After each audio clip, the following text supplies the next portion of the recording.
السلام عليكم.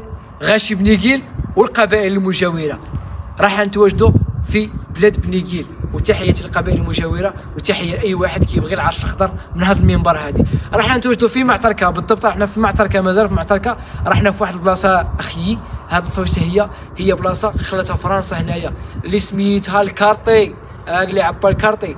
وتسناو الفلوق نتاعها، الفيديو الكبير نتاعها على قناتي على الفيسبوك. مادام رحنا هنايا ضرب فيها واحد الدور.